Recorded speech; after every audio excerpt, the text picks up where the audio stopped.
Здравствуйте, в эфире новости, в студии Василий Раченко и главное к этому часу. Нерюнгринцы выбрали нового главу района. Торжественный запуск 33 районных новостных сайтов и обновленного портала «Улус-Медиа» состоялся сегодня. Ретроспектива настоящего открылась в Ленске. Так художник Василий Кудрин отпраздновал свой юбилей.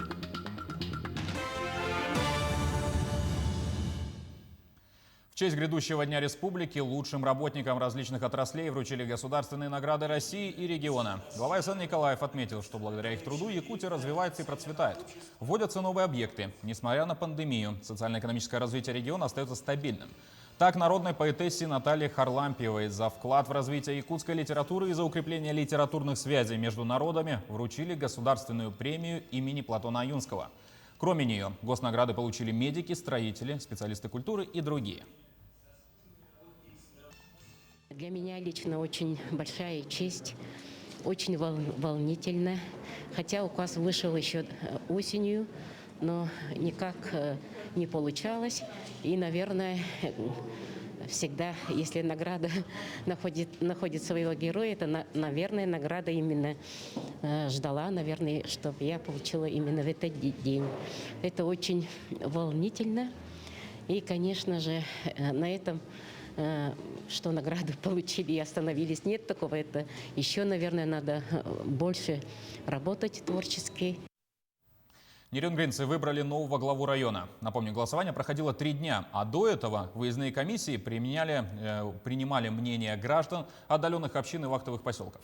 Всего в выборах приняло участие 23% от общего числа избирателей. За пост главы боролись 4 кандидата. За Валерия Ригу, заместителя директора по общим вопросам акционерного общества «Лифт-ремонт», проголосовали 8,62%. Андрей Легчило, юрист-консульт МУП «Переработчик», получил поддержку 10,72%. Депутат Илтумена Андрей Дорогань набрал 31,78% голосов. А Роман Щегельняк, директор департамента по работе с персоналом компании «Якутуголь», 42,34%. Он и займет пост главы Нерюнгринского района. Основными приоритетами действительно для меня являются все проблемы и чаяния людей, потому что я считаю, что основная работа главы – это для решения именно проблем, связанных которые касаются людей. Очень серьезная задача, вижу, в будущем – это все-таки очень качественная и рабочее взаимоотношение органов муниципальной власти с властями республики и властями Российской Федерации. И выстраивание правильных деловых отношений с крупным бизнесом, который хорошо представлен на территории нашего района. Теперь об эпидобстановке. За прошедшие сутки на территории Якутии зафиксировали 85 новых случаев коронавируса. Об этом сообщила в ходе брифинга министр здравоохранения региона Елена Борисова. Наибольшее число заболевших традиционно выявлено в Якутске, их 50. 9 случаев зафиксированы в Мегино-Кангаласском районе, 4 в Алданском, по 3 в Намском, Сунтарском и Чурапчинском. Также в Татинском и Тампонском районах выявили по 2 случая. Единичные в Верхнеколымском, Вилюйском, Горном, Ленском, Мирнинском, Нерюнгринском, Оленёкском, Усть-Алданском и Хангаласском районах. Хотелось бы призывать точно так же жителей старшего поколения нашей республики на прохождение вакцинации. Вы можете записаться в госуслугах, также можете обратиться непосредственно напрямую в поликлинику. Мы сегодня видим, что, к сожалению, рост заболеваемости по всей стране идет, и республика здесь не исключение. И, к сожалению, определенная категория лиц, которые сегодня заболевают, это дети, это возраст студенческий, и, к сожалению, наибольшее число – это, конечно, старшее поколение. И самым важным и правильным решением для профилактики – это, конечно, вакцинация. Чтобы уменьшить распространение ковида, в регионе с 19 по 25 апреля провели почти 1000 выездных рейдов. Административная комиссия провела предприятие, проверила в 23 районах и городах. По итогам выдано 3 предостережения, составлено 18 актов комиссионного осмотра. Но дело на этом не закончилось. Также было составлено 58 протоколов об административном правонарушении. 22 административных дела направлены в суд, почти полсотни уже рассмотрены. проведено 415 выездных проверок, из них 366 объектов торговли, 43 объектов общепита, 5 объектах бытовых услуг, в одном фитнес-центре. Всего составлено 16 протоколов об административном правонарушении, проведено 100 профилактических бесед. С учетом сложившихся обстоятельств контрольные мероприятия будут на сегодняшний день усилены. Прошу на это очень обратить внимание. К другим новостям. Сегодня состоялся торжественный запуск 33 районных новостных сайтов обновленного портала «Улус-Медиа». Наряду с печатными газетами районные редакции будут выпускать сетевые издания, которые уже доступны для пользователя. Для каждой редакции и каждого читателя в любом месте региона система является своей, индивидуальной. Вкупе здесь, в Якутске, редакция «Улус-Медиа» создает объединенный портал, на котором моментально публикуются избранные новости районов. Вся система создана по принципу портального решения на специально разработанной платформе, создателем которой выступила якутская компания Smart Unit. У нас сегодня знаковое событие в истории нашей якутской журналистики.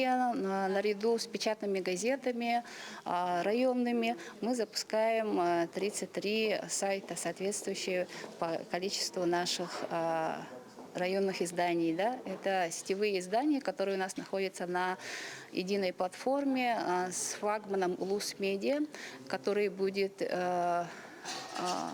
объединять все эти сайты так же, как и прежде. То есть мы будем теперь работать для Улуса каждого и в целом в объединенном варианте для всей республики. У православных началась Страстная неделя. Это важный отрезок в церковном году. Во время нее принято вспоминать о страданиях Иисуса Христа. В Евангелиях ему уделено особое внимание. Даты высчитывают в зависимости от Пасхи. Из года в год они меняются. Так, в этом году начало Страстной недели выпало на сегодня, 26 апреля, и продлится до 1 мая. Это время в церквях будут проводиться богослужения. Кроме того, в один из самых главных дней Страстной недели, в Чистый четверг, пройдет чтение страстных Евангелий о 12 страданиях Христа. Пользуясь случаем, я поздравляю всех с наступающей Пасхой Христовой, праздником главным и праздником, который глубоко меняет сознание человека. И всего человечества, и человека в частности. Потому как, разделяя мысли Христовы, заповеди Христовы и жизнь Христову, мы тоже по Его обещанию становимся наследниками и жизни вечной, и Царства Небесного. Цветы, книги и десятки объятий получил ленский художник Василий Кудрин. В историко-краеведческом музее открылась его персональная выставка. Ретроспектива настоящего. Подарок любителям живописи. Юлия Золотарева, одной из первых, ознакомилась с работами.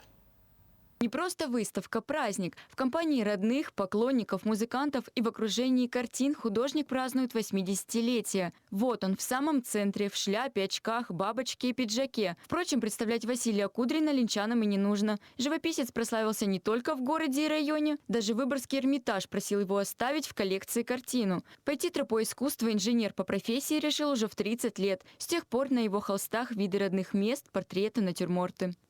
Почему это первая картина, я считаю? Потому что это первая, когда я взял в руки, будем говорить, масло, кисти и увидел какое-то растение вот тут. Поставил на стол, не понравилось. Взял полотенце сзади накрыл и сделал. Вот все. Вот это история этой картины. Холсты для первых картин художник делал сам. Брал мешки в совхозе, вспарывал, грунтовал и начинал писать. Многие из картин пережили наводнение. Не боятся воды и творения, как это говорят в узких кругах, современного Кудрина. Современное искусство – это тот случай, когда шанс стать произведением есть и у крышки от майонеза, и у пробки от газировки. Обычный мусор вдохновил художника на создание картины «Сфера». Ее Василий Кудрин собирал в идеальный круг 3 года. Почти 30 тысяч пробок и крышек художник принес в мастерскую с улицы. Знакомые считали это странным и забавным одновременно. Но художнику все равно, что подумают другие. Он просто любит жизнь. Он частично парализованный.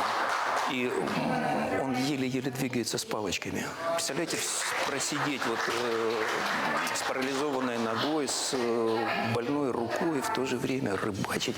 И он преодолевает эту боль, и он ждет.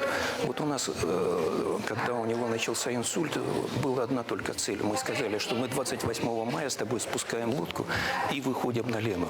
И вот это его тянуло, его тянет до сих пор.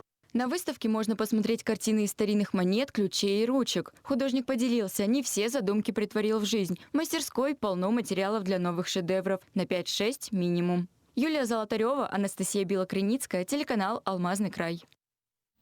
А к этой минуте все. До встречи в эфире.